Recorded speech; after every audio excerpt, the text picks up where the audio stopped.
In this video, I'm going to talk about statistical tests for attribute data. So these are the kinds of tests that you might consider using if you've run an experiment where the response that you're measuring is an attribute response, or if you want to see if an improvement that you made to a process actually works, where the metric you're using to measure the process is an attribute metric. So what you're looking at is a Microsoft Excel spreadsheet where I have an example that I hope will make all of this clear. What we're thinking about in this particular case is that we have a manufacturing process that's producing items, and we have an improvement that we've implemented, and we're trying to ask the question, did the improvement change the process? Or even perhaps more specifically, did the improvement improve the process? Now in this particular case, we're looking at attribute data. And what attribute data means is that the items produced by the process are classified into a generally small number of categories. In this particular case, each item that is produced is classified as either defective, acceptable, or perfect. And it's that classification into these categories that makes this attributes data. A statistician might call this categorical data because the data falls into a number of categories. And in fact, they'd probably call it ordered categorical data because the categories have a clear ordering. Defective is clearly worse than acceptable, and acceptable is worse than perfect. So what we've done here is we've counted the number of items before we made the change to the process and classified them into the categories perfect, acceptable, and defective. And then the improvement has been implemented, and then we've manufactured more items and then classified those also into perfect, acceptable, and defective. Now we're going to begin by focusing only on the defectives and asking the question, did the improvement that we've implemented change the probability of a defect? Later we're going to worry about using the other categories as well, but for right now we're only going to be looking at the probability of a defective. Now the statistic that comes to mind when you want to compare the probability of a defective for two groups or two populations, the before population and the after population, is a two-sample test of proportions. So here is the formula for the test statistic for a two-sample test of proportions. And it is based on looking at the difference between the proportion of defects after the improvement and the proportion of defects before the improvement, and then dividing it by the standard deviation of that difference. The formula in the bottom here may look confusing or difficult, but the main thing to understand is it's just an estimate of the standard deviation of the difference of these two proportions. Now it turns out that it is based on a pooled estimate of the probability of a defect, and I've given the formula for the p-hat pooled just below, and we'll be coming back to that in just a moment. Well, we begin our hypothesis testing procedure by writing down what our null hypothesis is. And in many cases in statistics, the null hypothesis is the opposite of what you hope is true, and you're hoping that the data will contradict that null hypothesis in a way that provides evidence for what you hope to be the case. In this case, we have implemented an improvement. We hope that this has changed the probability of a defect, and in particular, we hope that it has actually decreased the probability of a defect. But to establish evidence of this, what we're going to do is assume that the probability of a defect did not change when we've implemented the improvement, and then hope that the data contradicts this assumption. Thus, our null hypothesis in this case is that the probability of a defect after the improvement is equal to the probability of a defect before the improvement. And that's what we hope to essentially disprove with our statistical test. Now, I can ask the question in a couple of different ways. One thing I can ask is, did the probability of a defect change? And a change, of course, would mean either got higher, meaning worse, or lower, meaning better. Or I can ask the question, did the probability of a defect actually go down? In the first case, where I asked, did the probability of the defect change, I'm going to use a two-sided statistical test. If I asked, did the probability of the defect go down, you would use a one-sided statistical test. I'm going to go ahead and use a two-sided statistical test which answers the question, did the probability of a defect change? I'm going to use the two-sided test because two-sided tests seem to be more commonly used than one-sided tests, and if you get questions on this on a certification exam, I think they're more likely to be two-sided questions. So our alternative hypothesis then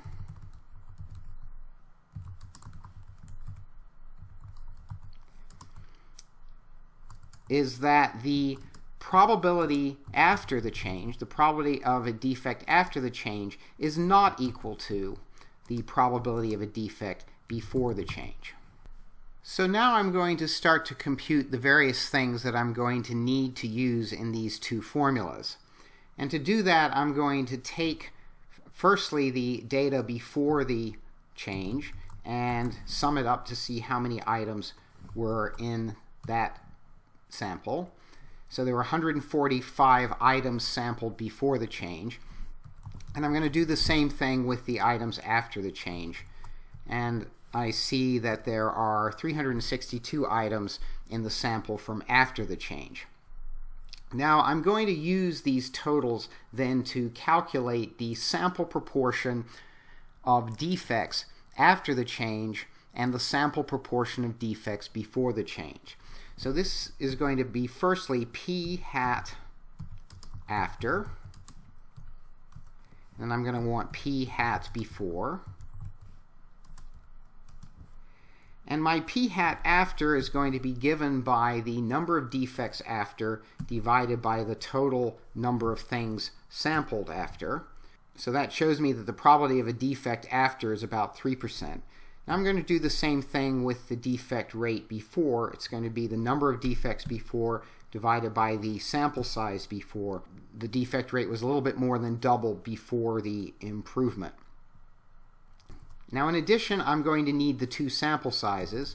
So the sample size after is what I just computed. It's going to be the 362. And the sample size before is going to be the 145. And then I can compute the p hat pooled.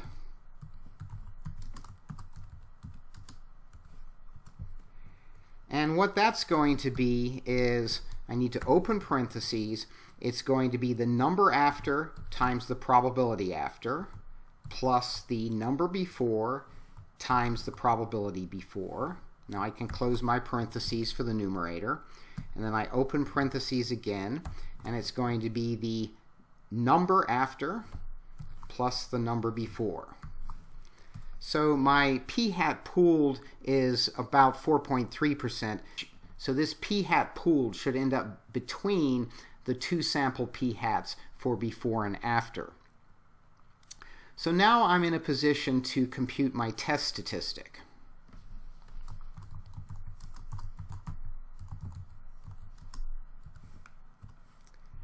And I'll see if I can't get the formula on the screen as well. There it is.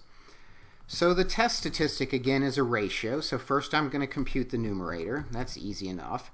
That's going to be the sample proportion after minus the sample proportion before. Very intuitive.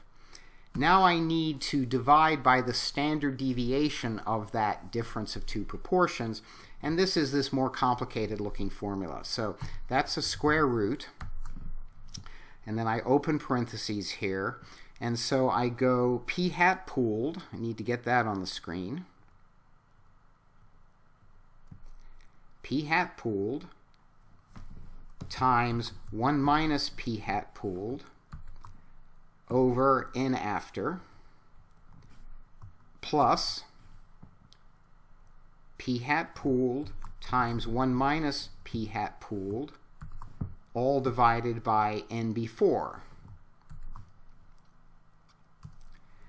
So that shows me that the test statistic is now minus 1.78872. So we're not quite 2 standard deviations low. Now, under the null hypothesis of no difference, this test statistic will have a standard normal distribution. And so the next thing I want to do is to compute the p-value.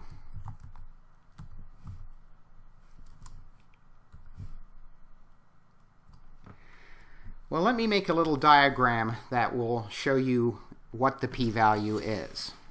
So I'm going to draw a standard normal distribution, or try to. I'm not very good at it, but there it is.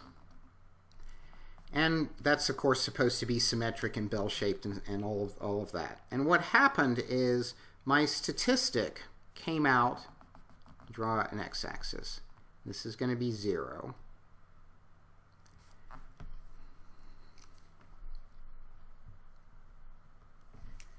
What happened is my statistic came out right here. So this is minus 1.7887. Now, the p-value measures how far out in the tail of the distribution you are by computing the tail area. The way I like to think of this is it's the probability of everything more extreme than what you saw. So that's going to be everything now that I'm shading in here, all of this tail area. But when it is a two-sided alternative hypothesis, I need to compute the probability of everything that is more extreme than the statistics value that I saw on the other side of the distribution. So I have to go up here to the upper tail at 1.7887 and then compute the probability of this upper tail area. And then add those together. And that gives me, in the case that the alternative is two-sided, that gives me the probability of everything outside of the statistic that I actually observed. Now remember that these two tail areas are symmetric, so if I just compute one of them, I can double it to get the p-value. So having said all that, I can now go ahead and compute the p-value. Now to compute this p-value, I can use the norm.s.dist function in Excel. That gives me the standard normal probability of being less than whatever is in the first argument. So that's going to be the test statistic. And then I need to set this second argument to be true to get a probability. And again, don't worry about this argument. Just know that if you use this, you have to set it to true. And that will give me this lower tail area over here. But now I need the upper tail area as well, so I better double this. So it's going to be 2 times this. So I can see here that the p-value for the test of whether or not the probability of a defect changed is about 7%. So it's not significant at the 5% level of significance, but it is significant at the 10% level of significance. Again, to determine significance using a p-value, you compare the p-value to the level of significance that you'd like. And if it's less than that level of significance, then it is significant at that level. So if this had come out to be 4% instead of 7%, this test would be significant at the 5% level of significance. It isn't, but it is significant at the 10% level. And the summary of what this means is that there's some evidence that the probability of a defect changed, but it's not super compelling evidence. The usual criteria that people use is a 5% level of significance. So this now concludes our example of computing whether or not the probability of a defect had changed using attribute data. And because we were only focused on the defective, our attribute data was really defective or not. So now we're going to turn our attention to a procedure that allows us to use all of the categories of the attributes data. So the statistical procedure that we're going to use is called a Pearson Chi-Square test. Pearson is the name of the statistician that derived this. Sometimes this test is just shortened to a chi-square test, but that's really ambiguous because chi-square refers to a statistical distribution, and there are actually a lot of statistical tests that use the chi-square distribution. So this really is a Pearson Chi-Square test, although if somebody just talks about a chi-square test, chances are this is the statistical test that they're talking about. So the Pearson Chi-Square test, Statistic, has a very recognizable form. It's the statistic observed minus expected squared over expected. And of course I'll be explaining exactly what this is as we get into the details. The Pearson Chi-Square test is fundamentally a two-sided test in that it's going to ask, was there a change in the distribution before and after? And it can only ask whether or not there was a change because it's using all of the categories. It can't ask the question whether the change was an improvement or not. So in that sense, it's fundamentally a two-sided test. So in our example, we have implemented a change to the process that we believe is an improvement. So we expect that there will in fact be a change in the distribution of this attribute metric before and after the improvement. But as is often the case in statistics, our null hypothesis is going to assume the opposite, and we're going to hope that the data then contradicts that assumption. So our null hypothesis here is going to be that there is no change in the distribution of the attribute variable before and after we have implemented the improvement. Now this hypothesis of no change in the distribution of the attribute variable before and after turns out to be the same thing as a null hypothesis that before and after is independent of the attribute category. So our null hypothesis can be restated that the before and after categories are independent of the categories of the attribute variable, which are defective, acceptable, and perfect. I don't want to get bogged down in explaining this in too much detail, but what we want is the distribution before to be the same as the distribution after. And what that means is that conditional on being before, these probabilities of perfect, acceptable, and defective should be the same as the probabilities of perfect, acceptable, and defective conditional on after. And if conditioning on before and after contains no information about the categories perfect, acceptable, and defective, that is in fact one of the definitions of independence. So again, I don't want to spend too much time on explaining this. For example, I don't want to write down the formulas and go back to the first principles of independence. But these two hypotheses are mathematically identically the same. The one hypothesis is that there's no change in the distribution before and after, which is really the way we want to think about this problem. But that's the same thing as the before-after category being independent of the defective, acceptable, and perfect categories of the attribute variable. And in fact, we're going to use this idea of independence in calculating the test statistic. Now, to calculate the test statistic, I'm going to begin by computing the row and column sums of the counts in our original data table. So this is going to be the sum across the row. And I can see there are 180 items in the perfect category. So I can just go ahead and copy this formula down. And then I need to do the same thing for the columns.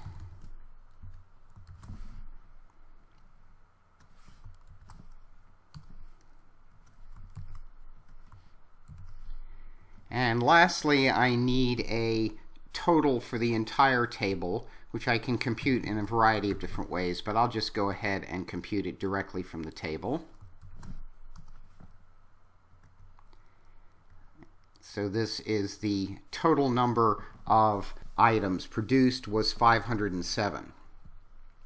Now, I come down to this next table and I take these counts and compute the marginal probabilities. So for example, in this first row for perfect, I take the total number that are perfect, and I divide it by the total number in the table. And I'm going to go ahead and make this reference to the total number cell an absolute reference so that it doesn't change as I copy this formula around. So we can see that about 35.5% of the items manufactured, both before and after, were perfect. So let me just go ahead and copy this formula down. So about 60% were acceptable and about 4% were defective. And now I'm going to do the same thing with the columns. So the marginal distribution of B4 is the 145 divided by the 507. And I'm going to put dollars or signs around the E8 in order to make that reference an absolute reference. And then I can copy this over. So about 28.5% of our items were manufactured before and 71% were manufactured after. Now I should probably check that these sum to 1, so let me do that. And sure enough, the row probabilities do sum to 1. So I'll just use the same cell to check that the column probabilities also sum to 1. So now that I've checked that both sum to 1, I can go ahead and get rid of that. Now the next thing is where the idea of independence comes in.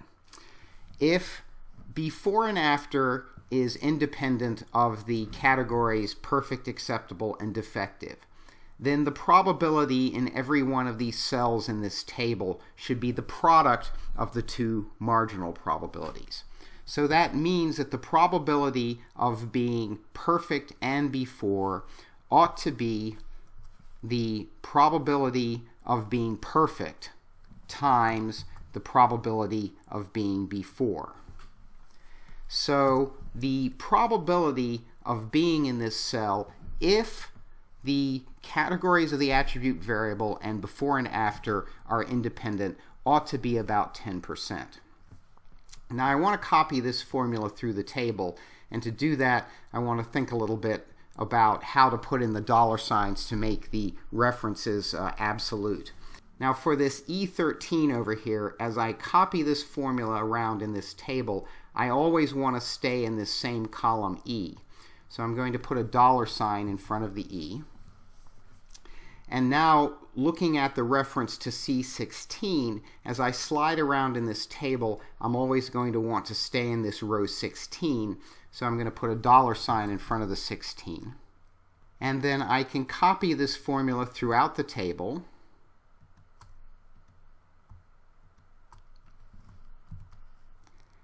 And I can change it to copy the formulas only. There we go.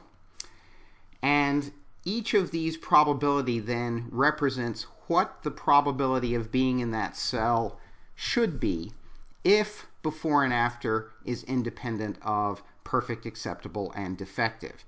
And I might want to check that these probabilities sum to 1 just to make sure that I haven't made some kind of mistake. And sure enough, they do. Okay, so I've now used the idea of independence to compute these probabilities. Now I can compute the expected number of items in each of these cells if the two categorical variables are independent. So I do that by taking the probability and then just multiplying it by the total number of items. So it's the probability times the total number of items, and as I copy this formula around in these cells, I always want to refer back to this cell that has the 507 in it. So I'm going to go ahead and push the F4 key, which puts the dollar signs around the formula, which makes it an absolute reference. So what I can see is that under the assumption of independence, what I would expect in this first cell is 51.48 basically items, and what I actually got was 30. So let me go ahead and copy the formula throughout the table, and I'll now have all of the expected counts. So for example, in this cell, acceptable and after, I expected to see 217 items, and what I actually saw in the sample was 200.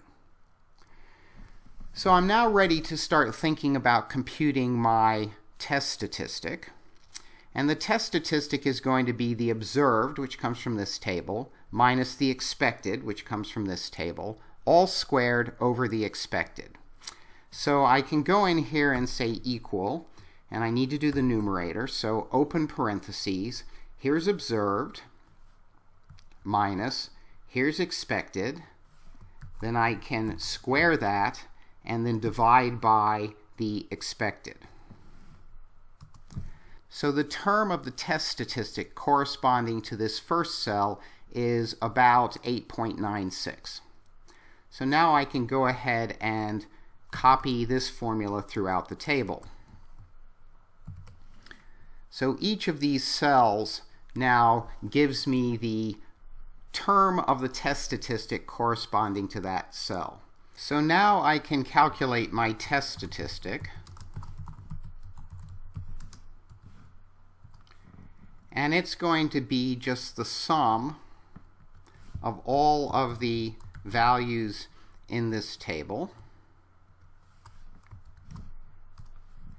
So that's the sum of all the observed minus expected squared over expected. And you can see the test statistic value is roughly 21. So this test statistic will have a chi-square distribution. And you may recall a chi-square distribution depends upon a parameter, the degrees of freedom, very similar to a t-distribution. So this has a chi-square distribution where the degrees of freedom is equal to the number of rows minus 1 times the number of columns minus 1. So I want to compute a p-value so that we can interpret this test statistic. And I have a diagram that will show what I'm trying to calculate in computing the p-value. So here is a rough diagram of the chi-square distribution. So we would denote this with the Greek letter chi. And the degrees of freedom in this particular case are going to be the number of rows, which is 3, minus 1, which is 2. So it's going to be 2 times then the number of columns, which is 2 minus 1, which is 1. So the degrees of freedom are going to be 2 times 1. So this is going to be a chi-square distribution with 2 degrees of freedom. Now, chi-square distributions with low numbers of degrees of freedom are very skewed like this, and they only take on positive numbers. So what we had happen in this particular case is that our test statistic came out here to be 20.7. So the test statistic came out way up here. It's 20.7, roughly speaking. And to compute the p-value, we need to compute the probability of everything more extreme than what we actually observed, and we actually observed the 20.7. So we need to calculate this tail area. So we're going to compare this tail area to significance levels alpha to determine whether or not this test was statistically significant. Now to calculate this p-value, I'm going to use the chi-square.dist function in Excel. And I want an upper tail probability, so I'm going to put in 1 minus, and then chi-square.dist. And then I put in the value of the test statistic, and then the degrees of freedom, which in this case are 2. And then I have to put in true. And when I hit enter, I see that the p-value is very, very close to 0. In fact, if I change the formatting here, make it a number with maybe 5 decimal places, you can see that the p-value is 0.00003. So this p-value is way below the significance level of 5%, and it's way below even a significance level of 1%.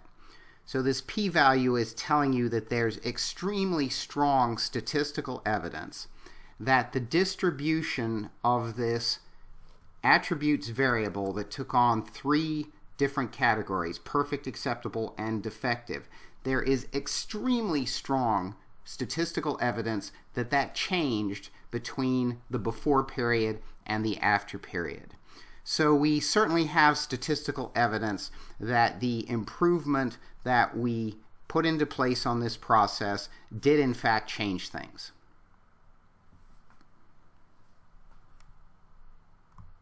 So I'm now going to quickly run through one more example. This example is from the Six Sigma Handbook, and it's on page 377 in the 3rd edition and page 503 in the 4th edition.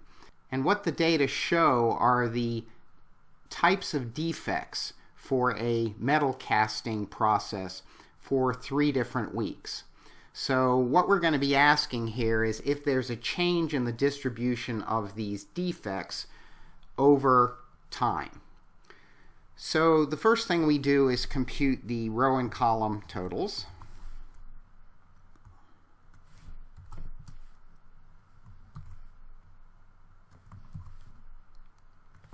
And now the column totals.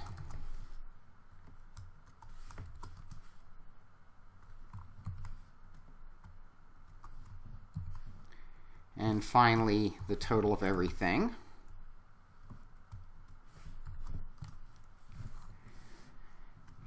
And the next thing that we do is compute the marginal probabilities. So let me copy down the labels.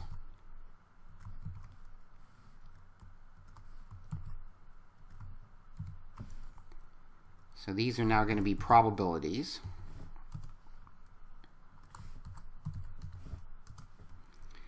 So the marginal probability of week 1 is just going to be the total number for week 1 divided by the total number.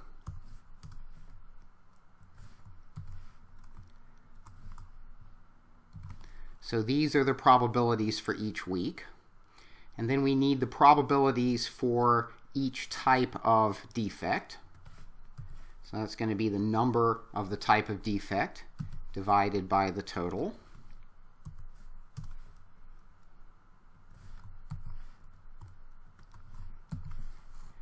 And just to make sure that I haven't made any mistakes, I'm going to check that these things sum to 1.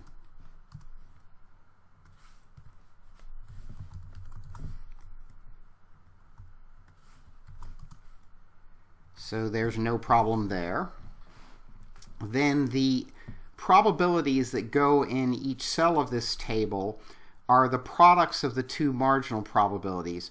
So what I'm doing is computing the probabilities that belong in this table if the weeks and the types of defects are independent.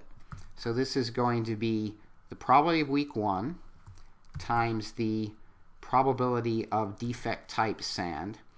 Now I'm going to want to copy this formula through the table, so I'm going to have to think about my relative and absolute references. This J13, this first term, I want to stay in this column J. So I'll put a $sign in front of the column. And then the term C18 here, I want to stay in row 18. And so I can now copy this formula through the entire table. So each one of these probabilities is the product of the 2 marginal probabilities, and it represents what the probability should be if the weeks and the types of defects are actually independent. And you can go through this table and actually check that it's the products of the 2 marginals if you don't believe the formula that I put in.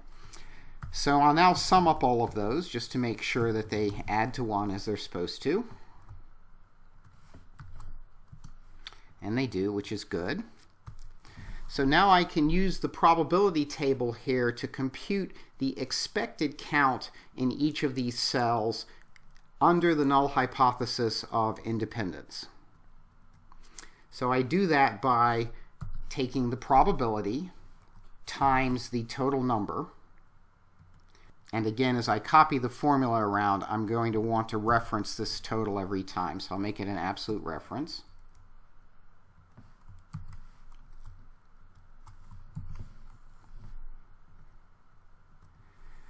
So let me bring down the labels here.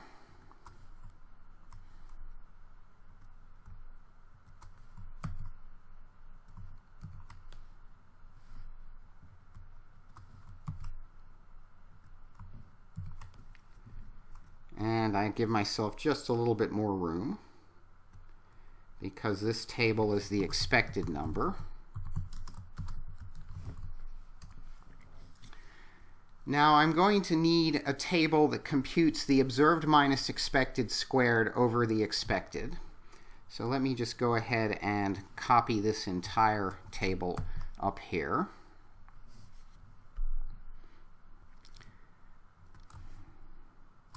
And clear out its contents.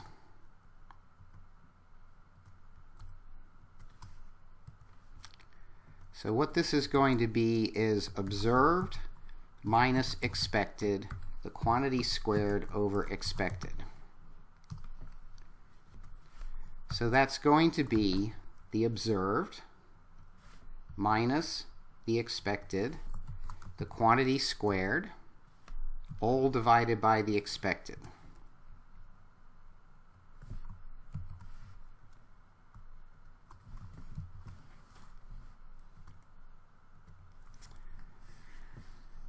So now each of the cells in this table represent one of the terms in the sum that I need to compute the test statistic. So I can now compute my test statistic.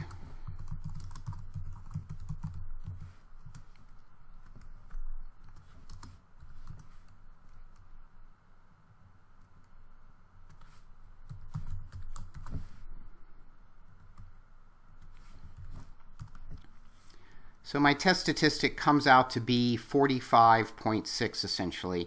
And for good form, I should put my null hypothesis.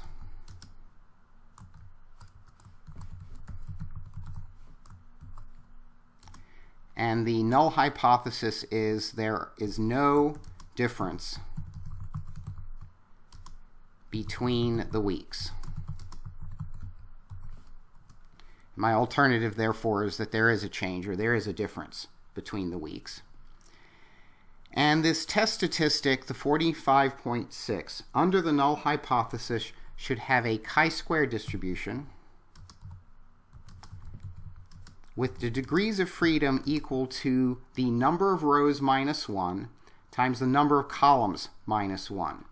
So in this case, it's going to be 2 times, let's look at the number of columns. There are 1, 2, 3, 4, 5, 6, 7 columns. So it should be 6 degrees of freedom. So 2 times 6 degrees of freedom is 12. And I won't draw the picture again, but I want the tail area of the chi-square distribution with 12 degrees of freedom that's above 45. So my p-value then is going to be given by 1 minus chi-square dot dist of the test statistic and 12 degrees of freedom, and then I need true. So again, I see that the p-value here is very, very small. It's on the order of 10 to the minus 6. I'll change the format again.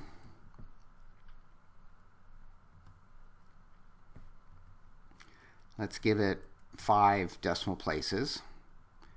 So it's 0.00001. So this is significant at any reasonable significance level. So what we have here is very strong statistical evidence that the distribution of defect type is changing over the weeks, is not the same from week to week. So that concludes my second example here, illustrating how you compute the Pearson chi-squared statistic to determine if there have been changes in attribute data.